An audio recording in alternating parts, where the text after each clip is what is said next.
Welcome back to Fickle Sports. It's game week 1 of the new 2020-21 season. We're excited to bring you back the score predictions from last season. Firstly, probably our number one fan, we just want to do a quick shout out because he always supports us. I don't know how to pronounce this. It's D4RKZYZ. If he wants to tell us how to pronounce that, I'll try and do that next time. But big shout out to you. We do appreciate all your nice comments. Now, let's get into this. This is our predictions video, but there's more than just predictions with this. This is a competition between me and Gary. There are points on the line. For every time that we predict a correct result, we get 1 point each. And for every time we get the perfect score, we get 2 points. We're going to tally them up at the end of the month.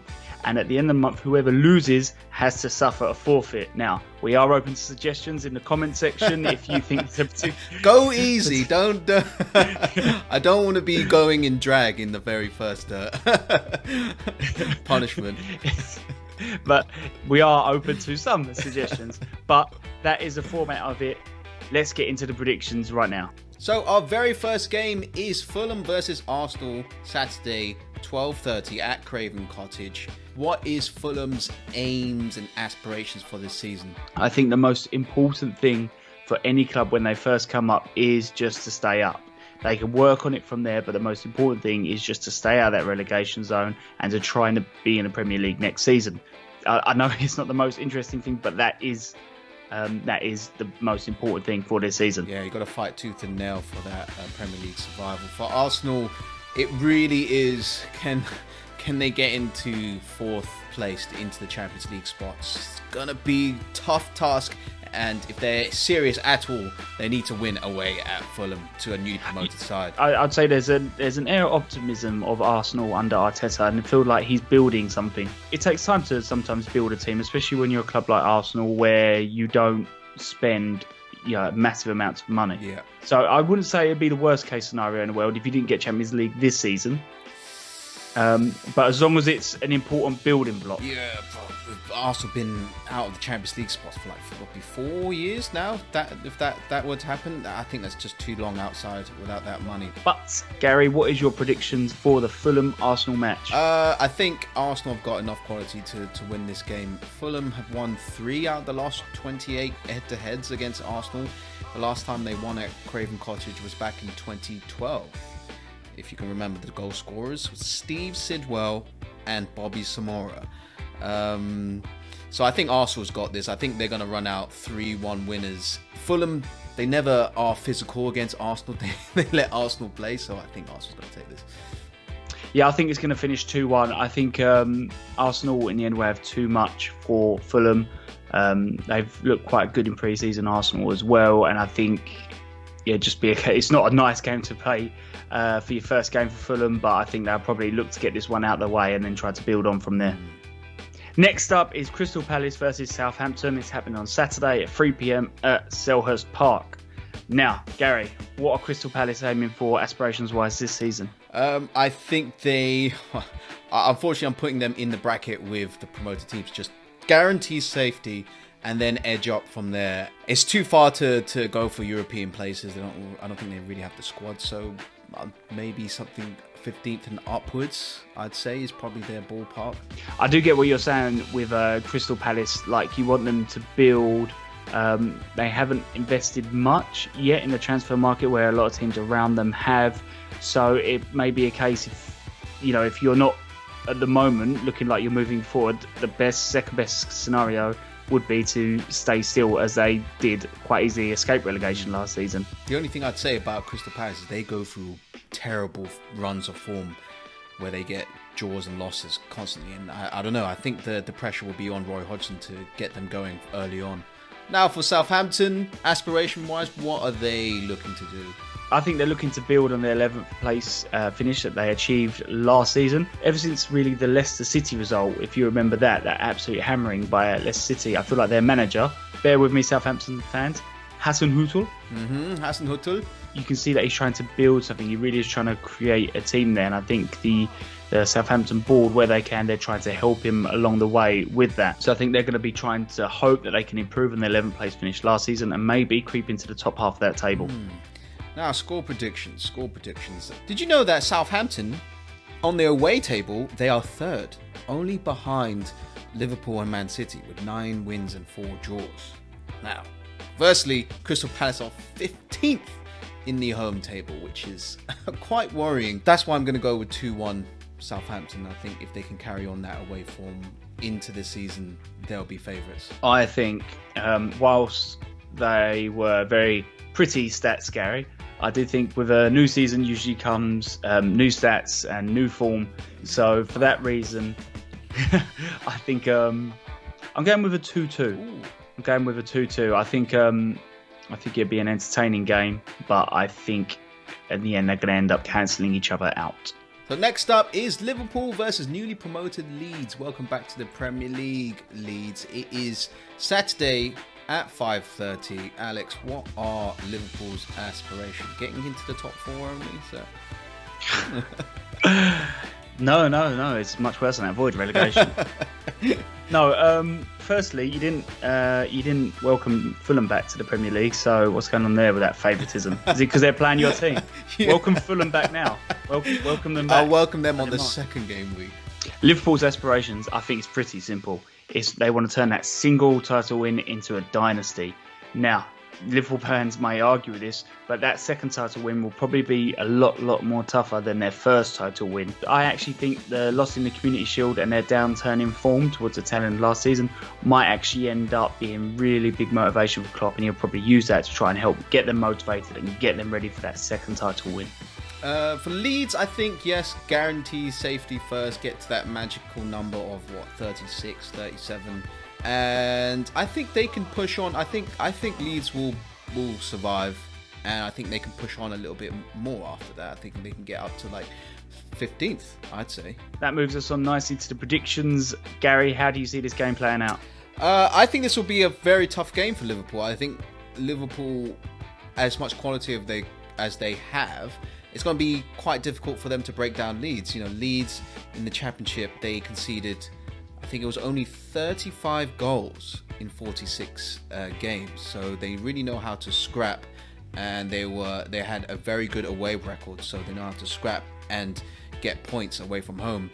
Well, they have the madman in charge, don't they? Exactly. I love that guy. Exactly. And I think Liverpool will eventually break them down, but it will be tough. So I'm just going 1-0 Liverpool. I have it as 3-0 Liverpool. I don't believe Leeds are going to be that. Leeds fans, I'll tell you where he lives. Don't you worry. Right after this. I think they got the world's worst introduction to the Premier League when playing Liverpool, and I think that maybe after a few months of getting into it, they might be more ready to come up against this top Liverpool side. But I think Liverpool will just be too much for them on the first game of the season. Next up is West Ham versus Newcastle, Saturday at 8 p.m. I've never seen a Saturday 8 p.m. game before. What do you think are West Ham's aspirations for this season? You know what? It's a real shame for West Ham fans, because what their aspirations should be is pushing on to be mid-table / top table, and then hope to push on from there. But unfortunately, I'm putting our aspirations down as just avoid relegation. And the reason why is it seems to be all kicking off at the London Stadium. There are protests happening at the moment over Gold, Sullivan and Brady, the people who own West Ham United. It's not looking good at all. There hasn't been any signings yet, and they recently sold Diagana, who was a young player for them, who was on loan to West Brom. So things are looking not great for West Ham at all going into this. So that's why I've said, just avoid relegation this season. Hopefully they can push on. Hopefully under new ownership. For Newcastle, another team where fans are not happy with ownership. I'd say with Newcastle, they should be too good to go down. They got a very experienced manager. I just say, don't have a controversial season. Don't go crazy. Just play football, play well. I feel like the fans, they've got mixed feelings with Steve Bruce, but they're more upset with management. Hopefully they can back Steve Bruce and they can get further up the table. Well, I would actually say West Ham would be looking at Newcastle with a bit of envy. The reason why is, you are right, both teams are disgruntled with who own the club. But if you look at Newcastle, they've signed Wilson, they've signed Fraser, they've signed Lewis. They've Mike Ashley's still gone in and invested into the team. Yeah. I'm not going to get excited about Newcastle because, I've been disappointed in the past. But I like where they're going slightly. Things are looking slightly more positive for Newcastle. But unfortunately, that didn't help Newcastle or West Ham in my prediction because I've gone with a really boring 0-0. What? I think they're both not fully fit. And I feel like that they're both going to end up just kind of cancelling each other out, and no one's going to end up actually getting any real chances. Well, in the last 5 games, West Ham's scored at least 2 against Newcastle, which is kind of crazy. And last season at London Stadium, Newcastle went 3-0 up before West Ham came back to 3-2, and it was kind of a squeaky bum time. So I'm gonna go for Desmond. Actually, I'm going for a 2-2. Hopefully, I think Sam Maximan's going to have a great game. Don't know why. Next up, we move on to the Sunday games, the Super Sunday games, as Sky Sports tries to sell them to us. And the first game coming up, it's happening at 2 o'clock at the Hawthorns. It is West Brom versus Leicester. Now, Gary, what will West Brom be hoping for this season? Get to that magic number of 36, 37 and hold on. Fight tooth and nail. For Leicester, I think it's exactly as what most people probably be thinking with Leicester, which is getting into those Champions League spots. Crawley last season, it fell away right at the end. They could have got there. They wasn't able to get that result against Manchester United. They looked like a shoo-in for it as well. They did, and it fell away. So I think Rodgers will be working hard to try and improve on the mistakes that led to that downfall. But I think the main aim for Leicester this season will be to try and get into those Champions League spots. So, score predictions time. What do you think the score is going to be, Gary? Jamie Vardy has scored all 4 times against West Brom. I know Alex has Jamie Vardy in his team, so I really hope this is the first time he blanks, actually. You know what? I'm going for Leicester win, but it's going to be 2-1 only. Pereira, Leicester's fullback, who's awesome, and James Maddison are both injury doubts, so I think that will stop them from really taking over the game. So yeah, I'm going for 2-1. Yeah, they are 2 really influential players to be without. But that being said, I think Leicester will still be strong enough to overcome West Brom, and I think defensively, even without Pereira, who has been one of the better right backs over the last few seasons, I still think they'll have enough to keep a clean sheet against West Brom and to score against them as well, which is why I've gone with a 1-0 Leicester. Really? Okay, I'm just going to put it out there. Leicester fans, be careful of Matías Pereira, who scored 8 goals, is it? 8 goals in the Championship and 16 assists. I know it's a different competition, but he is like West Brom's creative spark in like the number 10 role. So I'm not disrespecting the Championship, but I am saying that the Premier League is different gravy. We've seen many players smash it in the Championship and then not being able to step up in the Premier League. So what would you do if Matías Pereira gets 10 goals, 10 assists this season? I think that's an incredible season, and I will happily chow down my words. Eat your own shoe? I'll eat your shoe. There you go. Okay, there you go. You heard it here. Next up is Tottenham versus Everton on Sunday, the real Super Sunday game at 4:30. It is the battle of the Italian manager versus the Portuguese manager with Italian tactics. Alex, what are the aspirations of Tottenham? They will be hoping to secure Champions League football this season. The transfers they've made so far this season, you can see that they're really trying to improve on the weak areas in that team. And I think they'll really be hoping that they can put enough together with that team to try and push on and get Champions League football and try and get back in there. And obviously the money that comes with that. Everton, 12th place finish, worst in 16 years. Like, it's grim reading for Everton fans. They need to get back to getting European football of any sort. Obviously, Europa League is the most probable, building upon, Carlo Ancelotti's good run of form. It's been a mixed bag, but I think they believe in him and see if they can build upon that squad of his. Yeah, 100%. What's your prediction for that game? I'm going for Tottenham 3-1 win. Ooh. A lot of goals. Because, Tottenham have the absolute beating of Everton. I think they have 27 wins to Everton's 8. There have been 21 draws as well in that time as well. And, I think Son Heung-min might have a really good game. He's Mourinho's man. and I just don't think Everton have sorted out their team. They've got a lot of new signings in midfield, and I don't know how they're going to work it out. I don't think Tottenham are going to be at full strength. There's a few players who they might not be starting, who you would usually expect to start, like Lo Celso. Might be a little bit too early for Doherty as well. He didn't get any pre-season games. I think I'm going to go 1-0 Tottenham. I think it's going to be quite a scrappy game. I think a typical first game of the season game. Yeah, or you just have James Rodriguez to come on, score that volley right into the top corner like he did in the World Cup, 95th minute. Yeah, well, that's the thing that's there, but I don't think he will. I don't think he will start. No, he doesn't have to start. He just needs to come on the 94th minute and then do that. He does have that magic in him. That is. Please, James, please do. Their Premier League experience was James is not, but it can't be ruled out. It can't be ruled out. 1-0 is my prediction. Right. I think that's how it's going to go. So we're done with Sunday now. The weekend is over. We're sorry, but we move on to the Monday games. And we have 2 games for you on Monday. The first being Sheffield United versus Wolves. It's happening at 6 o'clock. Gary, what do you think Sheffield United goals this season? It's very hard to... because they almost got European football last year. So I would say maybe get a step further and get Europa League. But... it was such a magical season. I don't know. Can you expect something like that again? They've got a super hard-working team. They all know their roles, and they believe in Chris Wilder's overlapping centre-back tactic. So I hope for them, yeah, they can get Europa League.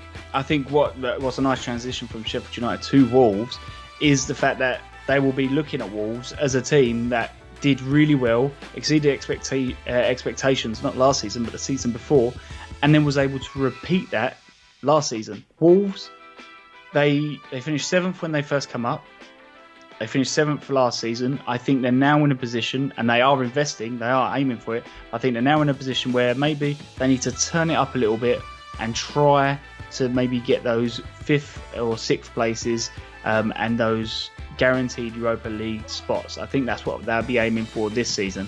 So, Gary, what is your prediction for the Sheffield United-Wolves match? I think it's going to be a very tight game. Both teams work super hard. You know, Sheffield United are very strong at home, and Wolves are very strong away from home. They're 6th in the Premier League away table. 7 wins, 7 draws, so they definitely know how to pick up points away from home. So I'm gonna go for a draw. I'm gonna go for a boring 1-1 draw.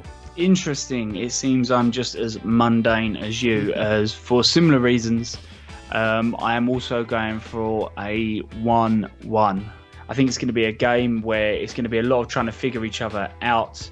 Their priority is firstly going to be not to concede, so I think we're not going to see a massive chances created. So it will come down to whoever can be the more clinical. So next up is Brighton versus Chelsea, Monday night at 8 o'clock. Now, what are Brighton's aspirations for this season? Brighton last season finished 15th, and I think they're really going to be trying to push on in their own way and try to improve on that.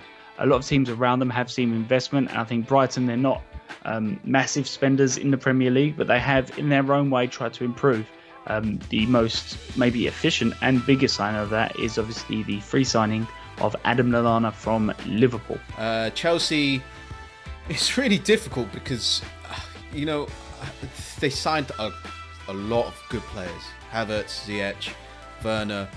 Usually you would go and say that's a title challenging squad, but everyone knows that it takes way more than just throwing players together and creating a title challenge. So I'd say for Chelsea, getting a strong third and competing for the title for a decent chunk of the season, because Liverpool and Man City are still, I think, above them, like way above them. So I don't know. I think that's probably where they're aiming for right now.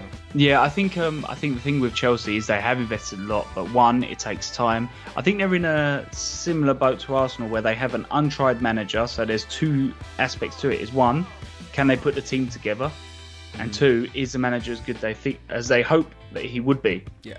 And I think with Chelsea, we're going to find out a lot quicker because they have invested heavily. But what is your predictions for this game, Gary? I'm just going to run out 2-1 winners for Chelsea because I mean, everyone's up on Chelsea. They've got a decent run of fixtures as well to start the campaign, and that'll be very important to get them going. But there's new signings. Havertz won't be available just yet. Werner will play. I think the Chelsea definitely have the quality, but can they gel together fast enough and motivate, sort of the other fringe players around there who are going to be needed for this game to get this win? I think Chelsea have enough quality. They had quality last season, and they've got more quality now in this ridiculous transfer window that they've managed to secure so many brilliant players. I think they have enough quality to score quite a few against Brighton. So 3-1. But I say this with Brighton, they play some good football. They've got Adam Lallana. Maybe he can bring that extra quality to. He must be motivated to prove that he can be the star man of a team after winning the Premier League with Liverpool, but not playing a lot of games. So, interesting game. Before we finish, our game week preview is a game that we choose is the best game to watch, and that is Tottenham versus Everton. So watch out for the preview in the next couple of days. And that is it for this video. Lastly, we just want to send a quick thank you out to all our current subscribers and all our new subscribers. We appreciate every single one of you. Thanks very much for watching. We'll see you soon. See ya.